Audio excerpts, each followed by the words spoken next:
various people have asked me, how do you actually, when you're sketching something or different elements of the drawing, how do you hold your pen?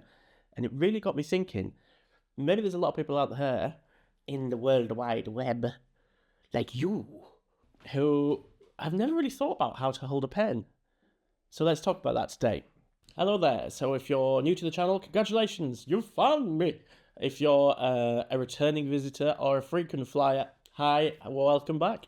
So today we're going to be talking about one of my favourite subjects, these little beauties, fountain pens. Now, I'm going to do one of those videos which is a bit of a how-to video. This is actually how to use a fountain pen. You know, we are literally going to be talking about how to hold it. We're going to be talking about how to use the nib, what orientation to use it, how hard to press, how many times you can go over the same line again and again. So let's get into it, as we say in Yorkshire. Tip number one, so obviously you can hold your pen in whichever hand you want, left or right, you know. You can hold your pen any way you want. So this is not me telling you how to do anything. This is me just talking about the way that I do my art, okay? Like most of my tutorials, this isn't the right way. This is just a way. Come on, find it. Find it. Find it. There we go. So we hold the pen like we would when we were taught at school towards the end. But what I want to show you today is how we can get right back here and why we'd want to. So I want you to try as an exercise, and I'm going to show you, start there and end up back there and try and draw the same cube or the same tree or the same house. And I'm going to demonstrate that now. As you can see, what happens is the line work gets looser and looser and looser the further you back you go. But you also get capable of drawing more straight lines smoother. They're less likely to sort of wiggle about. So you get like longer brush strokes, if you know what I mean, with the pen. Now, I definitely think it's worth experimenting with this. And I definitely think it's worth having a crack at different ways of holding the pen. Try some different sketches. Try holding the pen right at the back. And seeing how light it is. And also, one of the other things I would say is when I talk about holding the pen, I'm also talking about how you push the pen. So how you pull the pen towards you. So say, for example, I'll have to show you on here. If you rest your wrist there on the page and you do these delicate little things, you can only do short little bits of drawing, but you can be incredibly accurate and careful. Whereas if you lift your wrist off and put the pen on the paper like that, and then draw with your elbow, your ability to do small detail is significantly reduced, but you get a completely different feel for the sort of shapes you can create. So if I'm doing circles and ellipses, I'll often, particularly big ones, if it's small ones, tiny ones, I will use my hand on the paper and I'll do that. If they're bigger, I'll lift my elbow up and I'll move my whole arm like that. But often if I'm doing straight lines, so if I'm doing straight lines down the page like that, what I'll do is I'll keep my arm completely straight and just sort of move my shoulder backwards and forwards as if I was sort of sawing wood.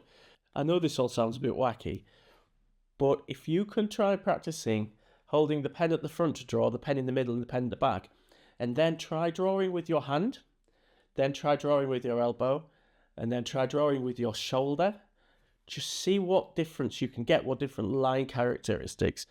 And I think you'll probably learn quite a lot of how there's an awful lot of ways to hold a pen and get different effects. Try it now. The second tip is probably a bit less weird. It's literally like how you use a fountain pen nib. Now, I think what we'll do is we'll say from the off that if you press too hard on this in any direction, it'll probably break or bend, deform permanently. So there is a point when you can abuse them a little bit too much. Now I'm going to show you in this demonstration how when you use the pen upright, the effect that you will get, you tend to get a very narrow line. There tends to be a little bit of friction in the pen. When you use the bulb on the pen, which is some nibs have a rounded end, when you use it the right way around, in other words with the metal facing upwards, you'll get a smoother, more consistent line and you'll get probably more ink flow. So that's your sort of wetter surface. So if you were to be colouring a large area, that's the surface you want to use. Now, if you flip the nib over with most fountain pens, and mind, not all, and you use the thing upside down, you'll get a much thinner line. So with most fountain pens, you get two choices of thickness, essentially. Most fountain pens have a certain amount of flex, which means that even if you flex them the right way, now you shouldn't flex them upside down because that will break them forever and you'll go to a special hell. Whereas if you hold them with the silver side up, or gold side if you're a bit fancy like, when you press down harder, you'll get a certain amount of flex. So I can show you here with a normal, this is just with the Lamy broad or bold nib. You can see even with this nib, you can get a certain amount of variation in line thickness. There we go. So that nib can be used that way or upside down, or you can use it pretty vertical and that will give you a similar thin line to using it upside down. But you need to experiment a little bit with variable weights and just see what different line widths you'll get with your pen. But as I said, do be careful, because if you press too hard, the nib will splay, flex too much, and it'll be junk. That said, most pens you can get replacement nibs, so it's not the end of the world. So tip number 3 is about ink flow. Now, if you're using quite an absorbent paper like Cardi, or even some thin cartridge paper that'll suck all the ink in, what you'll find is when you stop the pen on the paper, is it'll bloom and you'll get a blob. Now that can be really cool. If you were to try and show some texture on a side of a tree and it's got some, like little ripples on it, you can go stop, draw, stop, and you get these blobs. And that's not necessarily something you get with a fine liner, so that can be quite a useful technique. So it's always worth, when you, particularly a new fountain pen or a new ink or some new paper, just dabbing the pen on and seeing what happens, seeing how much it blooms out, because you can really use that characteristic to get some free texture and some free expression into your drawings. Tip number 4, don't overwork a piece. Now, when I say overwork, I don't mean in terms of do too many lines, make it look laboured, make it lose its energy and all the kind of cliches that people don't talk about. I mean, don't get it too wet and don't press too hard, because you will tear the paper with this thing. Now, you can see that, right? If you do a small circle, just do a small circle, go round and round and round and round and round, and eventually the paper just falls apart. It's no good. So if you're going to be going over a lot of line work or do some very, very close cross-hatching with a fountain pen with a broad nib and a very wet nib, go one way, let it completely dry, and then go the other way. Otherwise, what's going to happen is you're going to wet the paper so much that it's just going to fall apart like a damp flan in a cupboard. Tip number 5, vary your inks. Try some waterproof inks, try some water-soluble inks. You'll find that certain inks will flow through a pen better. I know it sounds crazy, but Platinum Carbon Black, which is the waterproof ink that I use a lot, it's a carbon-based ink. I think it's like an Indian ink. I'm not quite sure whether that's completely correct. Anyway, it tends to flow quite slowly through my pens. So some pens, it's quite dry. Other pens where you can, regulate the flow a little better, it's perfectly fine. But some of the pens that ink works. But some of the pens that have the perfect ink flow for that ink, you put a really thin water-soluble ink in them and they'll zoom out and the ink will flow really readily. So different inks have different characteristics.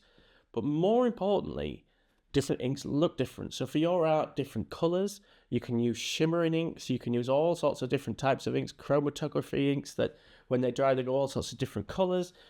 There's a gazillion different inks you can use, and it's definitely worth having a play. Now that brings me to my little bonus sort of morsel on the end. But before I talk about that, I just, as always, really just want to thank my patrons. Thank anybody who comes onto this channel to contribute anything, whether it's a like, a subscribe, or a comment, or just take some time and get some enjoyment out of the videos. They're really just here to try and get people engaged with art, to try and get people started on an art journey. I do talk a little bit about the benefits of art to mental health and self-esteem, and how to deal with a stressful, anxiety sort of prone world that we live in. But I do feel very strongly that art has a really important role in our lives. Not necessarily as aspiring to be professional artists or to make money out of it.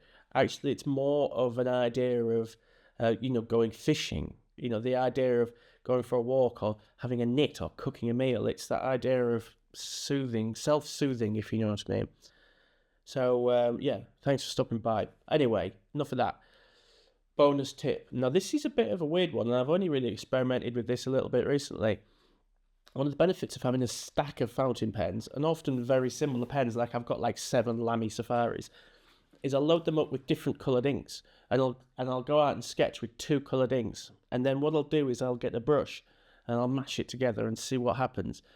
And that kind of free play is something that you don't necessarily see people do very often. It's definitely not a road that I've seen trodden, significantly on sort of Instagram and things. So I still think there's areas out there of where artists can try new stuff, but you can certainly create art that's quite unique.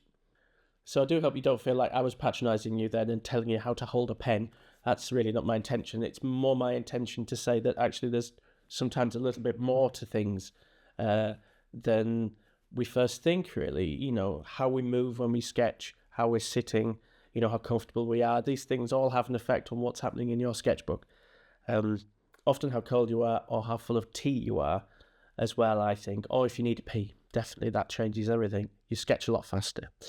So we'll see you again next time. And if you enjoyed this, check this video out up here. It's a new one and it's really cool. And hopefully you'll get something from that too. So bye-bye.